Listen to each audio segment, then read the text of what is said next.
என்னோட பிள்ளை தொழுகல்னாவே எனக்கு கோபம் வந்துடுது, அதனால நான் கோபத்துல பிள்ளைகளை சத்தம் போடுறேன், அவங்கள கண்டிக்கிறேன் அப்படின்னு சொன்னாக்க, முதல்ல நாம செய்ய வேண்டியது என்னன்னா, முதல்ல நாம கோபத்துல இருந்து வெளியில வரணும். நம்ம பிள்ளைங்க தொழுகலைன்னா அந்த பிள்ளையை கூப்பிட்டு அந்த பிள்ளை இடத்துல பேசணும். தொழுகை விடுறதுனால எவ்வளவு மோசமான விஷயங்கள் எல்லாம் நடக்கும், அது எவ்வளவு பெரிய முசீபத்துன்னு பிள்ளைகளுக்கு சொல்லணும். அடுத்த வக்து நீங்க தொழுகைக்கு போகும்போது உங்களுடைய பிள்ளைகளை நீங்க தொழுகைக்கு கையோட கூட்டிக்கிட்டு போகணும். வா தொழுகைக்கு போவோம். இப்படி ஒவ்வொரு வக்தும் நாம நம்மளுடைய பிள்ளைங்களை தொழுகைக்கு கூட்டிக்கிட்டு போனோம்னா அந்த பிள்ளைங்களுக்கு தொழுகையில ஒரு ஈடுபாடு வரலன்னா கூட அந்த தொழுகையில அவங்களுக்கு வெறுப்பு உண்டாகாது.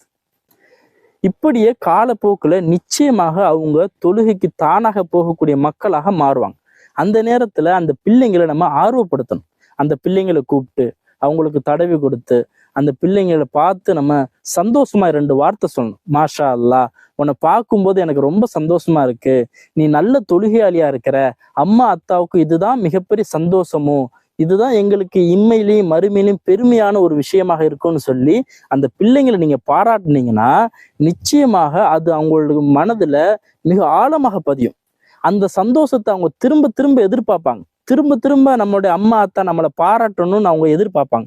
அந்த நேரத்துல அவங்க தொழுகைக்கு போகக்கூடிய ஒவ்வொரு வக்தும் அவங்கள கூப்பிட்டு அவங்கள பாராட்டுங்க. அப்படி பாராட்டுனீங்கன்னா அதுவே அவங்களுக்கு மிகப்பெரிய ஒரு சந்தோஷத்தையும் நிம்மதியையும் கொடுக்கும். காலப்போக்குல உங்களுடைய பாராட்டுக்காக தொழுகைக்கு போன அந்த மக்கள், அந்த பிள்ளைங்க நிச்சயமாக ஒரு காலத்துல அது அவங்களுக்கு பழக்கமாக மாறிடும். தொழுகாம அவங்களால இருக்க முடியாது.